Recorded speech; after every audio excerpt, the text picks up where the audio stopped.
and takes it up from here.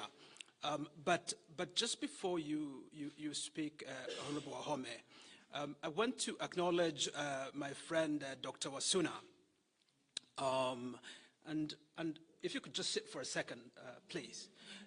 Could I just request Dr. Wasuna, who is really a distinguished professor of law and a colleague in the extractive sector, to just say one or two words in relation to women in extractives. Thank you. Thank you so much, Dr. Your Excellency. All protocols observed, good morning. My name is Melba Wasuna. I'm the chairperson of the Association of Women in Extractives, which is oil, gas, and mining and energy in Kenya.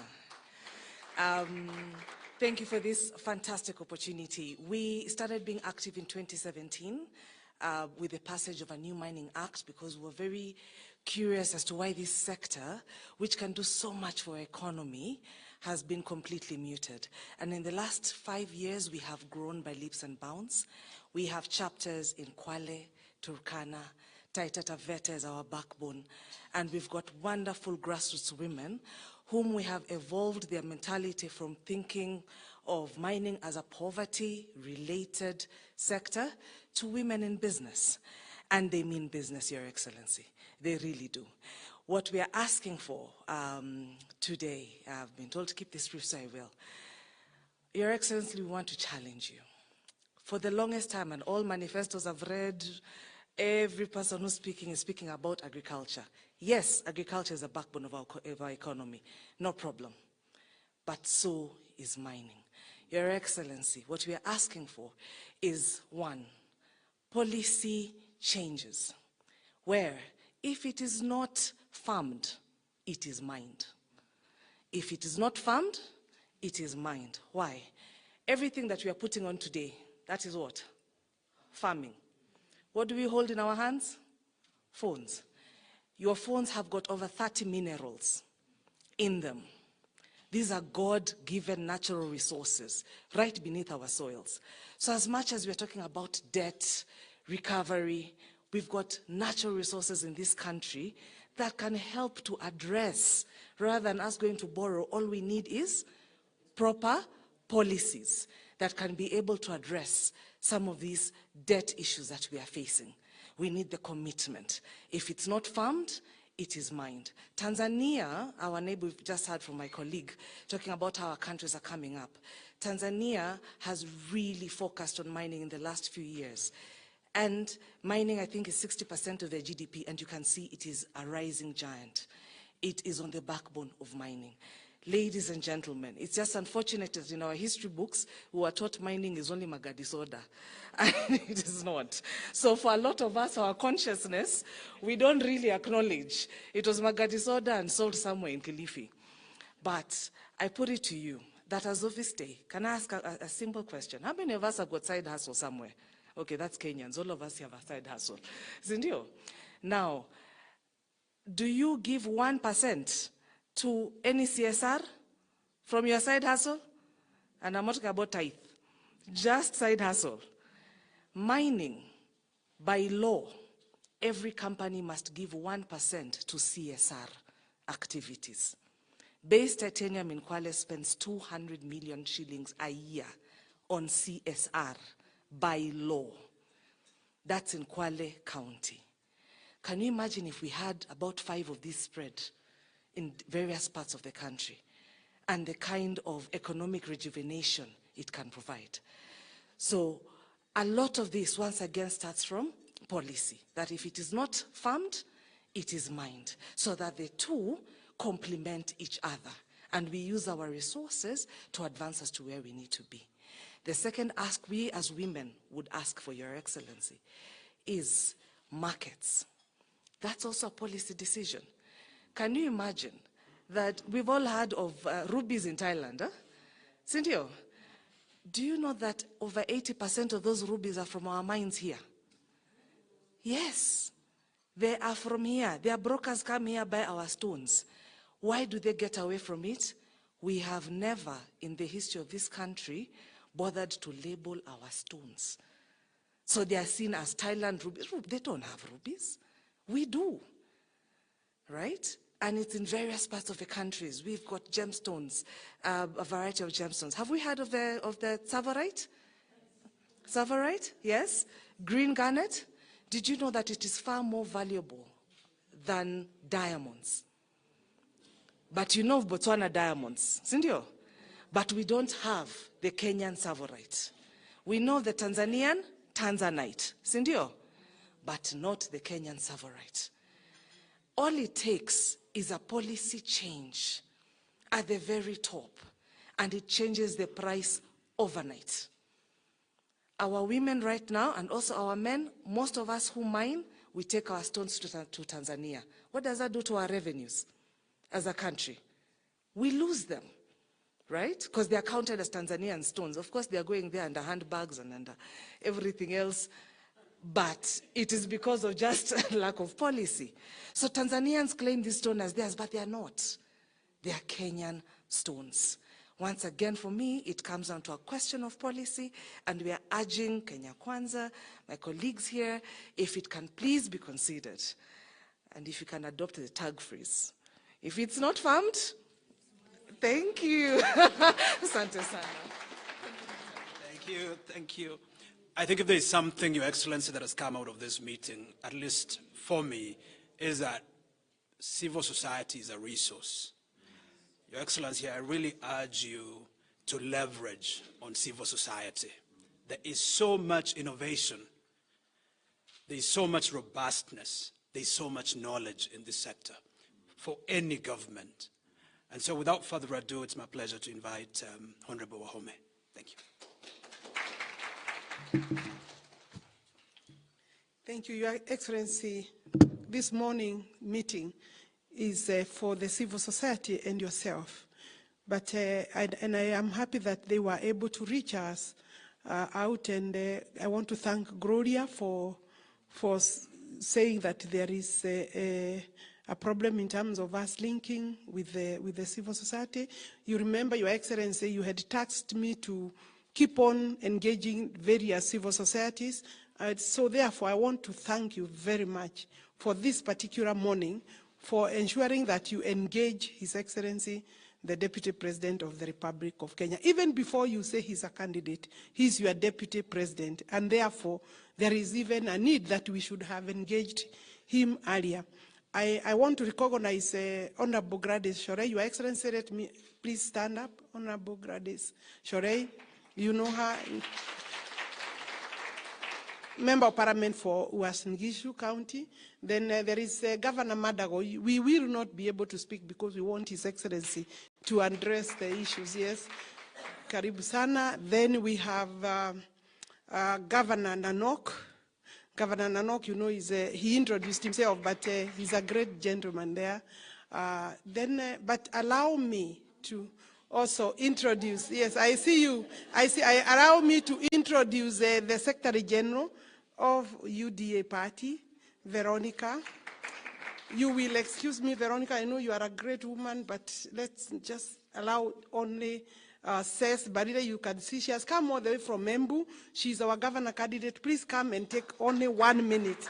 This is a child of the civil society from youth agenda, and therefore working with us. So when civil society, you say you can't reach us, I wonder, you forgot this is your child. This is, yeah. Thank you. Thank you, Alice, Your Excellency, the Deputy President and the incoming President of Kenya. Our protocols observed. Good morning. I'm glad to be here and really excited about this engagement with civil society, which is where I came from. And I'm particularly excited about the presentations that have taken place this morning. And I just found myself really missing those old days when I stood in front of leaders and told them what it is we thought we needed to do. But I'm particularly excited, Your Excellency, and now you'll understand us women leaders, myself, Alice, Keheka, when we sat down to do the Women Charter, after having gone around the entire country, and you listened to the views of women across the country. And when we were doing the Women Charter, one topical issue that was on the table was the ACPO issue. And I'm really excited about the presentation by Akoth, and especially when she said that, you know, about the way it is women are treated, and the fact that we haven't even scratched the surface of AKPO.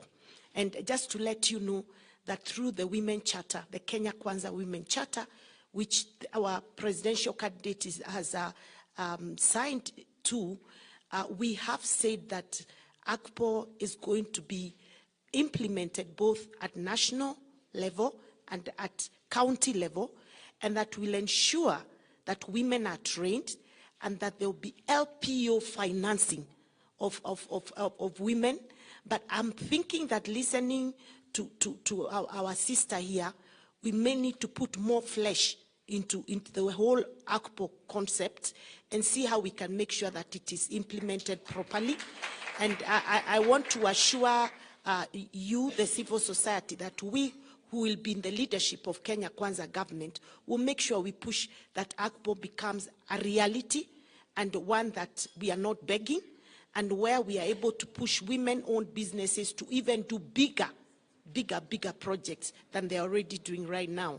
And I hope that we can continue to work closely together, even beyond the 9th of August, because I'm sure one of the success stories of the Kibaki regime actually was his partnership with civil society.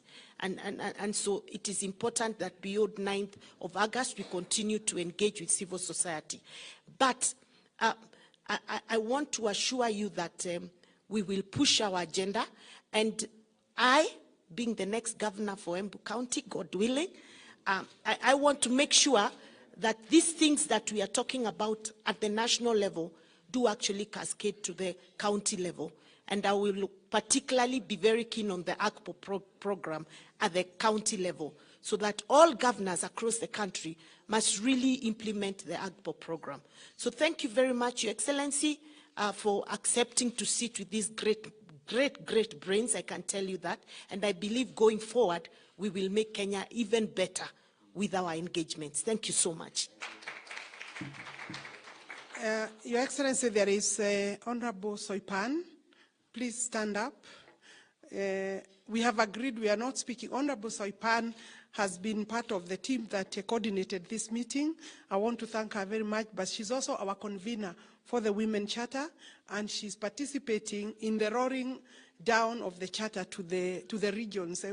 From here, we actually headed to Honorable Barire's county to discuss the Charter with women. So we will want the civil society's input, because I'm sure on the Charter, in the Charter, there are great issues. Some of the issues that the civil society have alluded to here have actually been captured in the Charter. Your Excellency, I know you are standing, but let me assure you, His Excellency is committed to various issues that you have spoken to, Your Excellency, but there is something that I need to say. As a product of the civil society, governments have stigmatized the civil society. They have abandoned the civil society. They have even taken some to courts because they have spoken to questions of accountability and integrity. And I would want to assure the civil society that this government, Kenya Kwanza, will be a different government. Scrutinize our Women Charter, scrutinize our manifesto that I'm sure he will say when we are launching, and then you'll know you have a good friend and a partner within Kenya Kwanza. Thank you, Your Excellency. Thank you very much.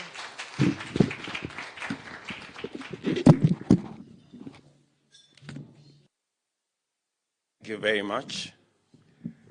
The leadership of TISA and all the other civil society groups present here this morning, the Kenya Kwanza fraternity members who are here, and all our friends, good morning. Hamjambo. Let me say, first and foremost, I want to thank the men and women who put this meeting together, both from our political formation and the civil society groups. It is a very important moment for all of us. especially in the space where we are focusing on the elections in August. The conversation that we are having here is a very important conversation that brings together people from different sides of government. We have the politicians, we have others, and then we have our good people from civil society. When I came and saw Daisy, I was laughing, and she was wondering, why are you laughing? And I like Daisy because she speaks her mind. Sometimes you may not like what she has to say, but she says it anyway. Sometimes she has been very unkind to me. I feel like calling her and telling her, Daisy, surely you cannot say this.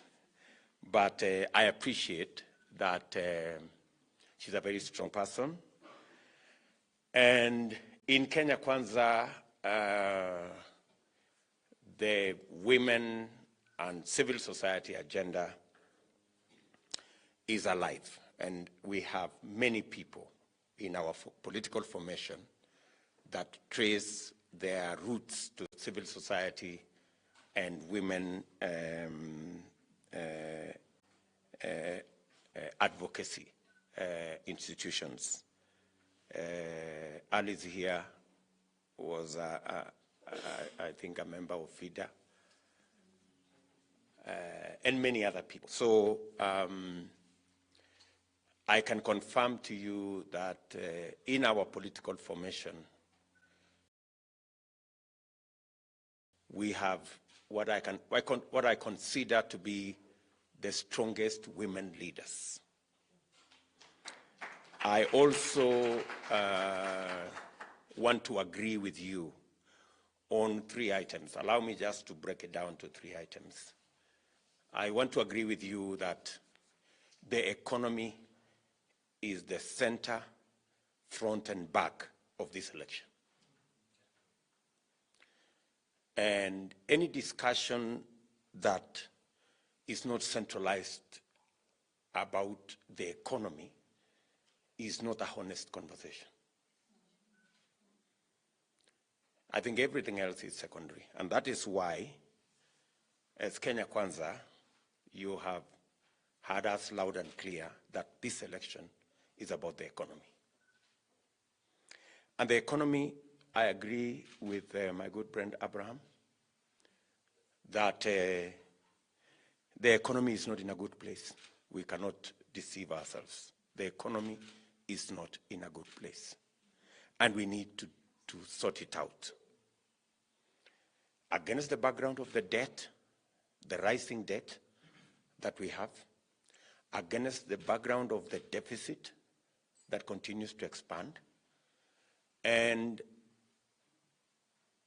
the payments that we have to make that are not discretionary and that have nothing to do with us making progress, but just paying debt and making sure that we are moving. So, as Kenya Kwanza, realizing the importance of the economy, and I associate myself with your sentiment that about Okoa Uchumi. Yeah, it is right. I have heard our worthy competitors say, oh, you know, debt is good, so long as it is other people's money anyway, just use it, you know. If you're going to be spending 1.3 trillion shillings paying debt, and you don't think that is serious, then there is something very wrong somewhere. Why have we centralized the economy in our conversation? And how do we intend to deal with the things Abraham raised here? Number one, we do not think it is prudent to continue borrowing. It is said, when you find yourself in a hole, stop digging first so that you can figure out how to get out of it. We must slow down and eventually stop on borrowing, unless it is something that we have calculated about.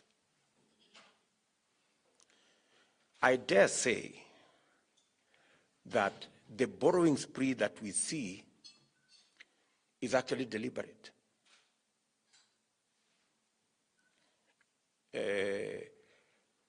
I don't know for what purpose, maybe to achieve a political end or something, but I don't think it is prudent. And therefore, the Kenya Kwanza administration, by God's grace, we will first and foremost figure out how to stop borrowing. Slow down, eventually stop borrowing. That's number one. Number two, how do we fund what we need to fund and the commitments we have made and the promises we are making? We have two options. When you hear us talk about bottom up is not bottom versus up. It is bottom up. We believe that there is a huge category of Kenyans that today have no chance of paying taxes, not because they don't want, but because they are not in a position to pay. How did we arrive at this pool of Kenyans? We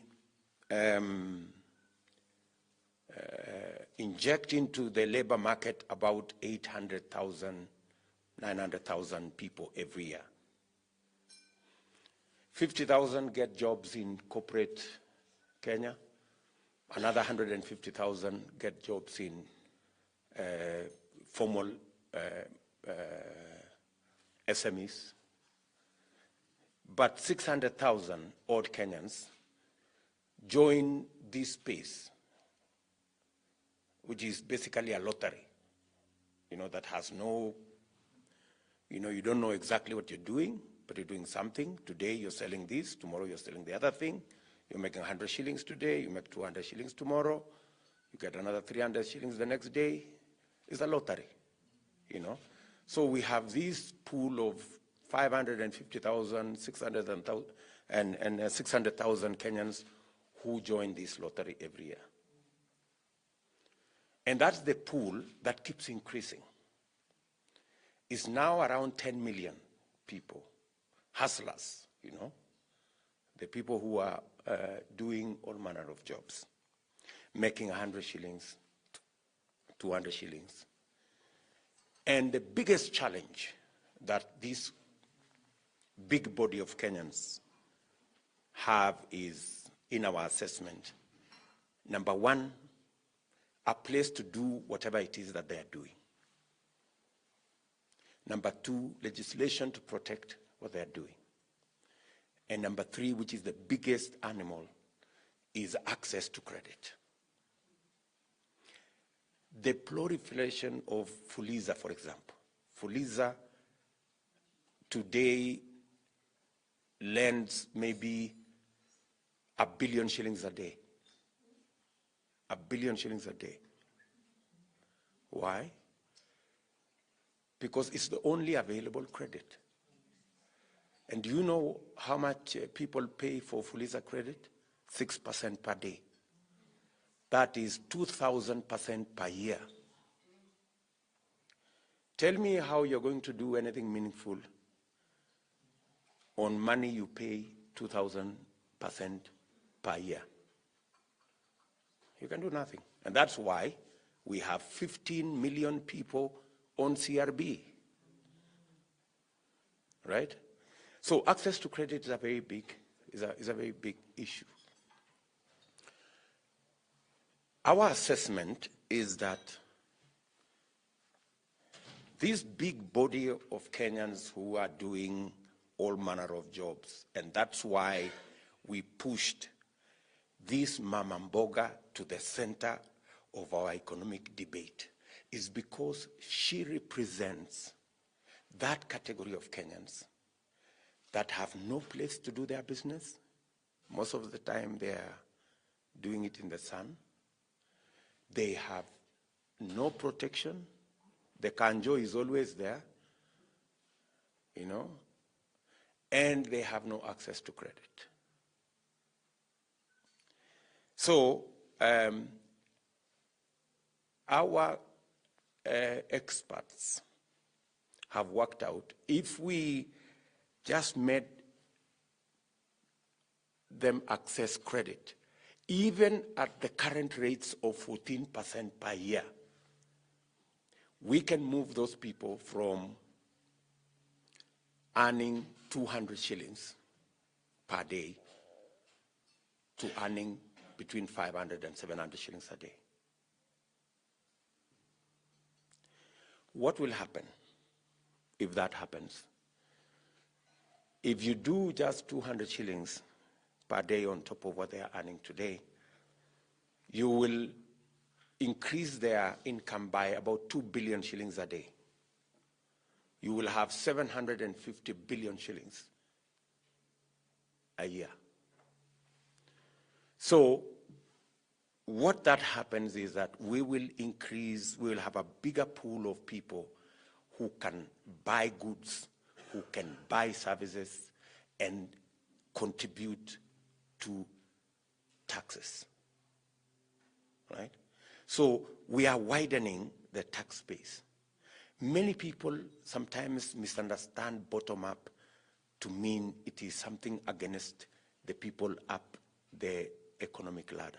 In fact, bottom-up provides a firmer foundation for those in manufacturing, because you need more people with money in their pockets to be able to buy whatever we are manufacturing, whatever we are, our industries are producing. That's how we are going to increase our tax base, and that's how we are going to have more people paying taxes, and that is how we are going to collect more tax. So our approach is to broaden the tax base by empowering the people at the bottom of the pyramid, and they don't need much. The people at the bottom of the pyramid do not need a lot of money. But when they have it, they will turn it around because of the large numbers we're dealing with. And that is why we have come up with a Hustler Fund. And we have said we are going to learn from what did not work with all the other funds we tried to put together. It must be simple to access this fund. We are working on the mechanics of how it's going to be different from Women Fund, from Youth Fund, and make it much more accessible so that we can be able to drive the economy of the micro and small enterprises, about 10 million Kenyans. That's number one. Number two, and I'm speaking to what Abraham was asking here, so we intend to grow our taxes, and we intend to grow our taxes by putting money where we get a return. Number two, we are going to invest in agricultural productivity. Why agricultural productivity? Because it's what we have. You work with what you have. Our competitors are telling us they will be giving 6,000 shillings for 2 million families, which works out to 140 billion shillings every year. As Kenya Kwanza, we will work with 30 billion, a quarter of what they propose to use. And we will target 2 million households that today are in food deficit with inputs. And we have done the calculations. You just need about between 15 and 18,000 shillings to be able to provide enough inputs for 1 acre. They are currently producing like 3-4 bags. You can take it to between 12 and 15 bags if you give them the farm inputs. They will not only, and these are food deficit households at the moment, they will not only produce enough for them to eat, they will give you a surplus, right?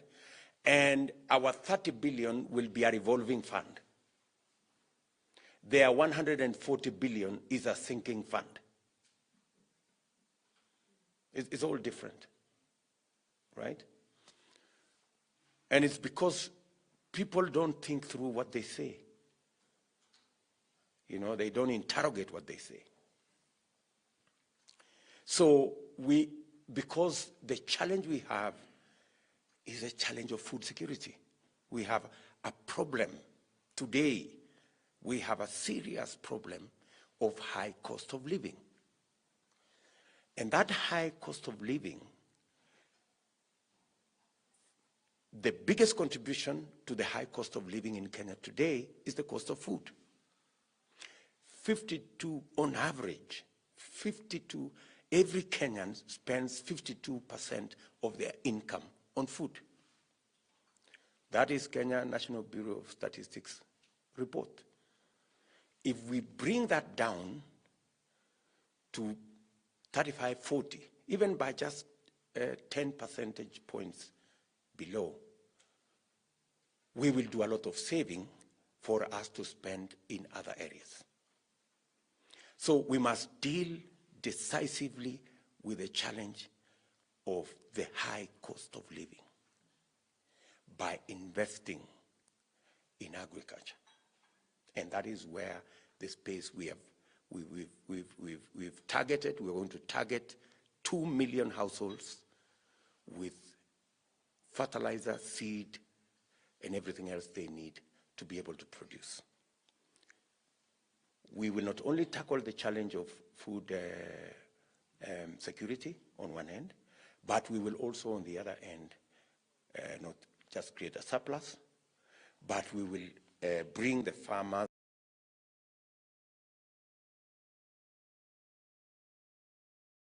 into a space, into a place where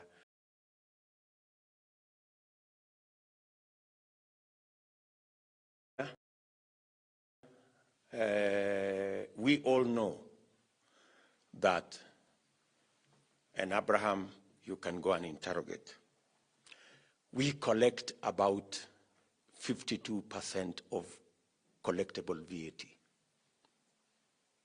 right? 52% of collectible VAT. And we do that because Abraham said, not everybody pays their fair of taxes. There are so many people, either because they have the wherewithal, some of us, because we are in positions of power, we can exempt ourselves from paying taxes. We can exempt our friends. We can exempt our businesses. And so not everybody pays. If everybody paid, and we will make sure everybody pays, and we don't have to, it's not rocket science.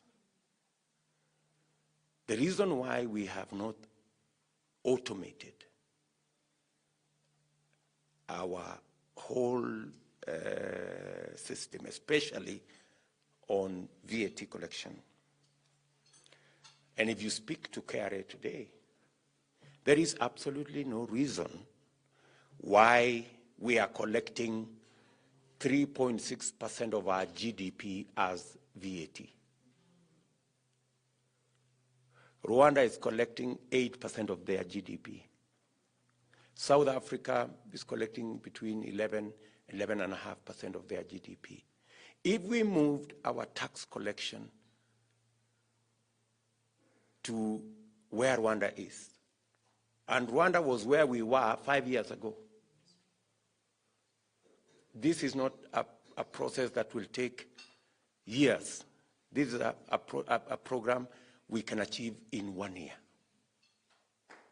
We can drive our revenues from the 1.8 trillion that we are targeting to collect. We can drive it to 3 trillion. It is possible for us to collect another 500 billion at the moment if we just collected all the VAT that we need to collect. And if you collect all the VAT that you need to collect, it will come along with another maybe 250, 300 billion shillings on corporate tax. So we must focus on how do we grow a bigger cake. I think that's essentially what I'm trying to say. Expand, broaden the base of the people paying taxes, and make sure that everybody who is supposed to pay, pays. That way, we will begin the journey to minimize borrowing. Because we will have additional resources close to 800 billion shillings that we don't have at the moment.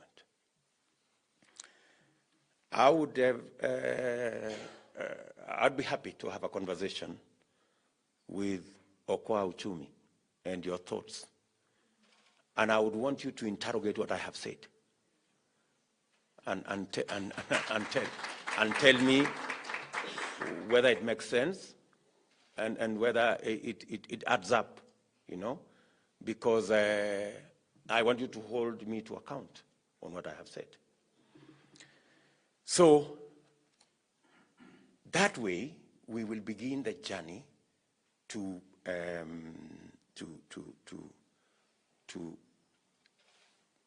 balance our books, because our numbers must add up.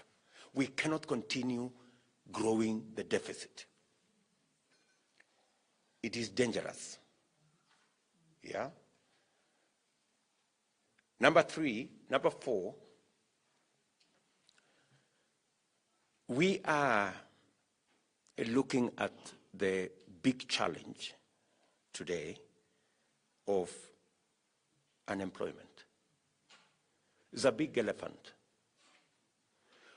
When I go to a rally and you find on a Wednesday or on Tuesday thousands of young people in a rally, it also tells you you have a problem. Because these are people who ordinarily would not want to be in a rally if they had something to do, right? But because they have nothing to do, they have come to the rally. You know, very few have stopped to do what they wanted to do. Majority have come to the rally because they have nothing else to do. So the size of the rally speaks to two things. You know, you can have a very successful rally because there are many people. But it also tells you another thing, that you have a very big crisis of unemployment. And we will continue investment, but we will continue investment in areas that not only gives us a quicker return, but also creates jobs. You can grow the economy and not create jobs, like we have done in the big infrastructure programs that we have engaged in, right? So I want to promise you that Kenya Kwanza will begin to focus on investments in areas that will not only create for us jobs, but it will give us a quicker return on our investment, because it's business.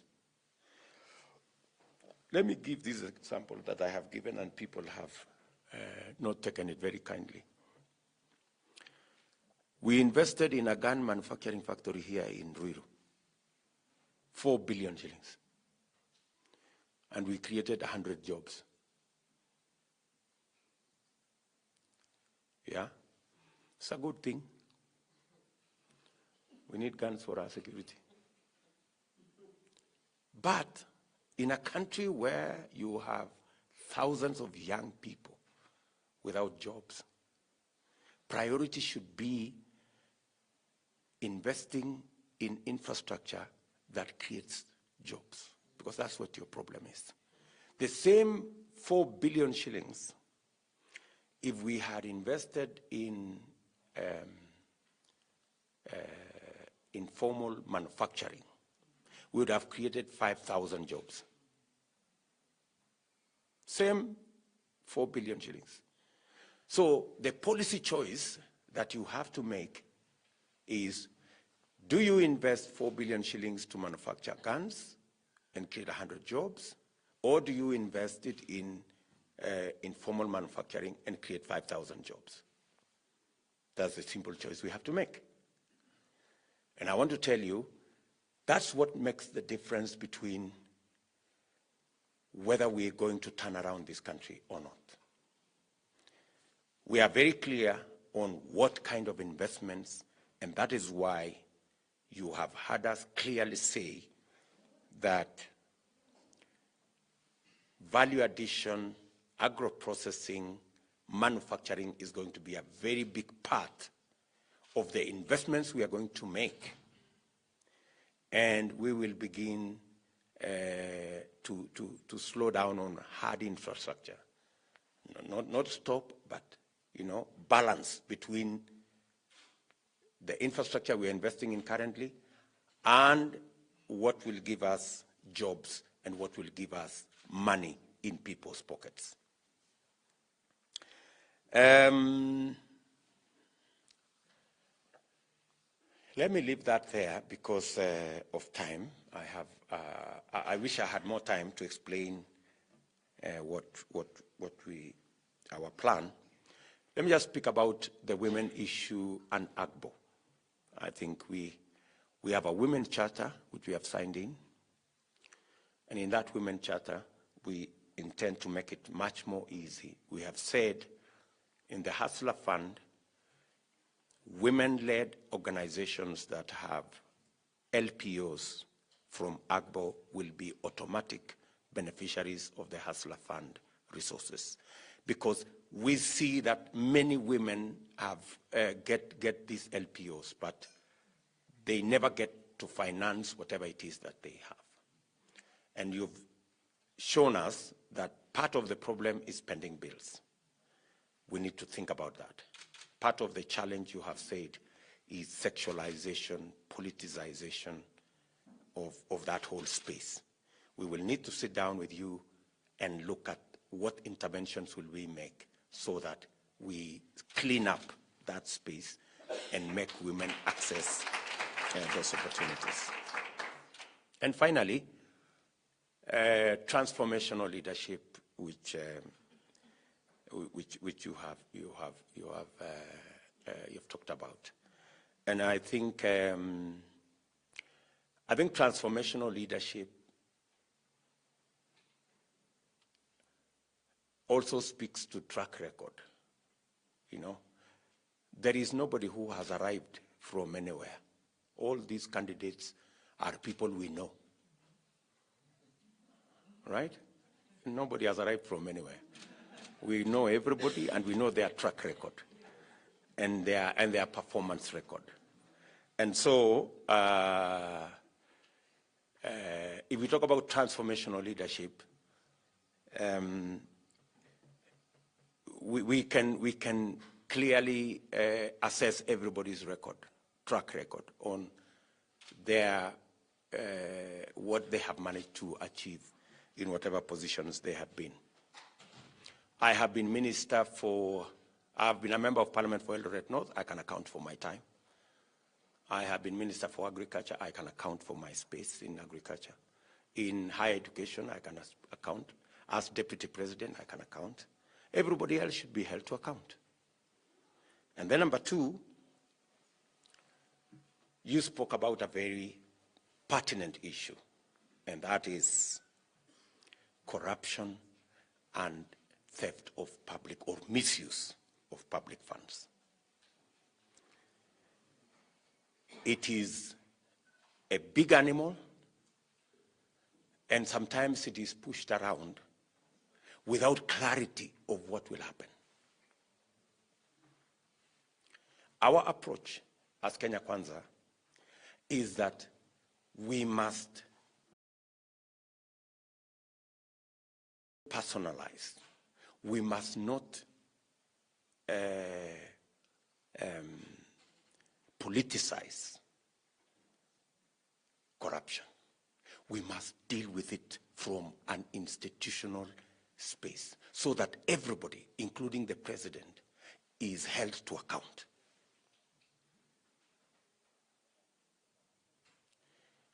Our position is that the fight against corruption hasn't gone very far because it is directed by somebody from somewhere, and he or she determines who is corrupt and who should be followed. If you're not my friend, then you're corrupt. But if you are my family, you are not corrupt. Why haven't we gotten the KEMSA billionaires? Why? Because they are friends and they are family of the people who tell us they are in charge of corruption, of fighting corruption. Right? What we are saying is the following.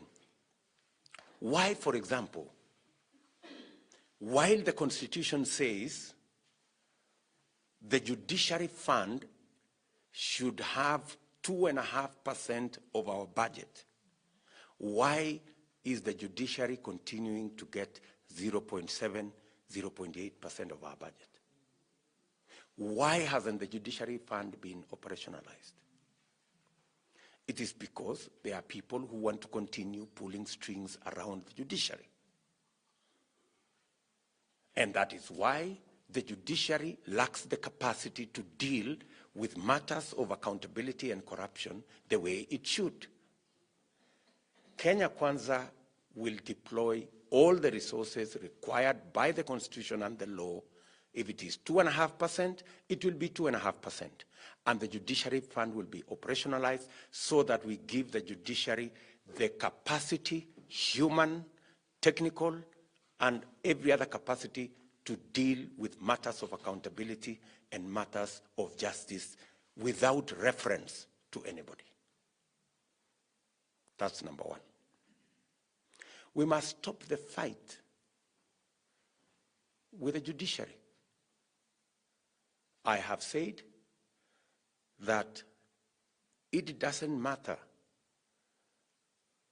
whoever is nominated by the Judicial Service Commission.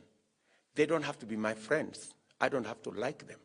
If they have passed the interview and they are people who have gone through the process, they must be given the chance to serve in those offices. Like, for example, the 6 judges that have not been appointed. Why? I will appoint those judges day one and give everybody a chance to serve in their capacity. Are we together? Number 2, why does the DCI, EACC, and the IG, who is responsible for investigating matters corruption, why do they continue to rely on a budget from the office of the president? Why? The Constitution is very clear. The law is very clear. They need to have an independent budget. They need to have an independent accounting officer so that it doesn't matter who they want to investigate.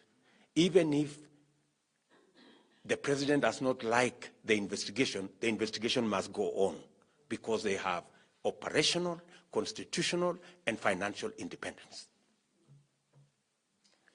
We must take the fight against corruption a notch higher.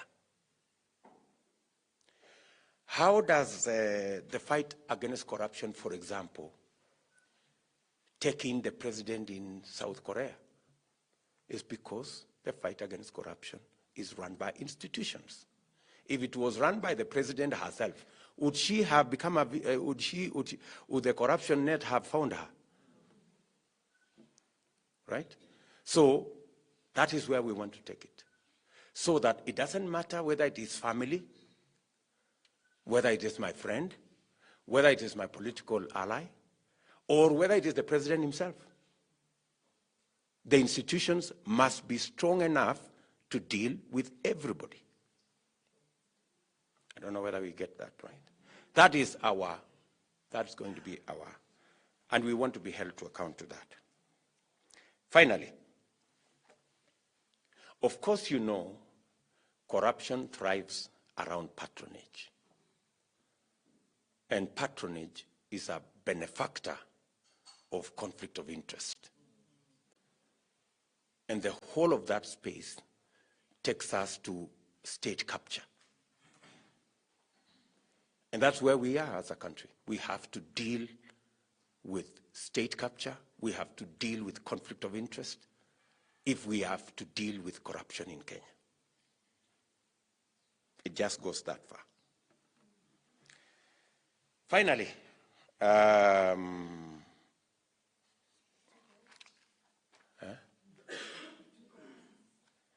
I have made a commitment,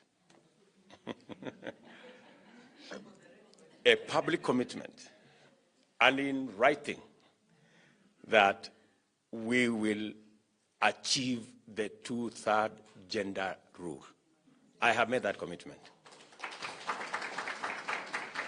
Why do I say so with certainty? I say so with certainty because I have great women around me who will work with us to make sure that the mechanism is found for making sure that happens. And I undertook that that mechanism is going to be ready in 3 months. Boss Sholei is here.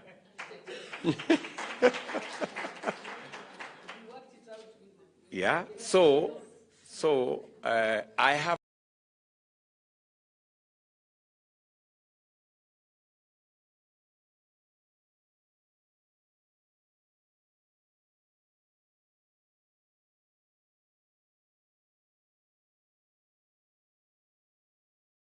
no doubt in my mind that working with the women champions, me being one of them, we will be able to achieve the 2/3 gender rule.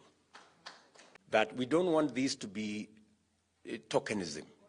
No, it's not about a woman or 10 women in cabinet. It's the whole space of women being at the center of what we are doing because they form 50% of our population. So that commitment you have from me, and it's unequivocal. In fact, those of you who are keen observers, at Bomas, I was the only woman champion. Even the women were shouting at me when I was prosecuting their case. That's how unfortunate it gets sometimes. The people you are fighting for are actually shouting. Because, you know, there was an attempt to relegate women to some space there where they are flower people, you know, and women were busy clapping, and I was telling them, guys, don't you see you're being, you know, you're being shortchanged? It's only later that some of them were calling me, but your point was right. We didn't understand it properly, but you know. So when I say I'm a women champion, it is the truth, you know. So so that's where we are. And finally, I don't know whether I have forgotten anything else. The rest of the discussion we will canvass as we move into the future. The extractives, I have heard the good lady who talked about it very well, and I think that is space that women can claim, and we can work together towards achieving the intentions of the country as we do the desires and the aspirations of women in our country. So to all of you, and finally to civil society. I know that we have very strong people who have joined to be policymakers, to be senior people in government from the civil society. I want to promise you that for us to be accountable, because the civil society must keep the space to hold us to account. The same way, the reason why I have a problem, and I always had a problem with a handshake, is because it created a mongrel of a government. Nobody knew where government stopped and where the opposition started. And once you have that kind of a scenario, you compromise accountability. And once you compromise accountability, you will never have an accountable government. So I don't want the civil society to be our friends. I want them to be our partners. Yeah? Because this friendship brings a relationship that then undermines your clarity on how to hold us to account. The best the civil society can do to us is to hold us to account and to point to us when we are going wrong. They must be able to speak authoritatively that this is not right. And you will bring a lot of value to governance in our country if you hold government to account. The same way, I would encourage that Parliament or the legislature should be as independent as it can get so that they can hold government to account, or the executive for that matter, to account. Any government is as good as the accountability mechanisms that are in place. And the two very prominent ones is the legislature and our civil society. I really am looking forward to how we can work with the civil society in a manner that they can be promoted to do what they do best by holding everybody to account. So I'm looking forward to working with you guys as partners. And I want to encourage you. We may be friends, but please do your job. You know, you will assist us greatly if you held us to account. It would be good for you. It would be good for us, and it would be good for governance, the governance of our country. So thank you very much, and God bless you.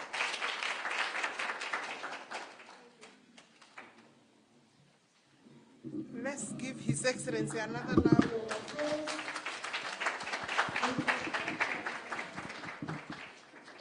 Thank you, Your Excellency, for your time. I'm not the one giving a vote of thanks, but I just want to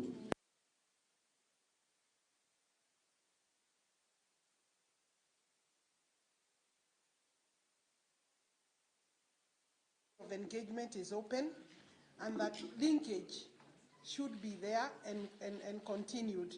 Your Excellency, it is one of those moments that we know that you have taken time from your busy schedule to come here. The civil society, I don't know who will be giving a vote of thanks, but they would want a photograph with Your Excellency to just for record purposes. Yes. And thank you for making the commitments that you have made. And I'm sure that will go on record. Yeah, I know you mean it. It will go on record. It has gone on record. But let me just tell the civil society. And I think, and the civil society voice is either not there, and take me positively, because you occupy a very special place in terms of electoral violence, and you have seen it without mentioning where it is happening. Just last weekend, we had the violence in Jacaranda, and it doesn't matter who does it or who is sponsoring it. I think the voice of the civil society is not audible or is not there. We need to hear it so that then you can continue holding us accountable. I won't add anything else. Maybe I'll just turn it back to either Daisy or whoever is taking. Yeah.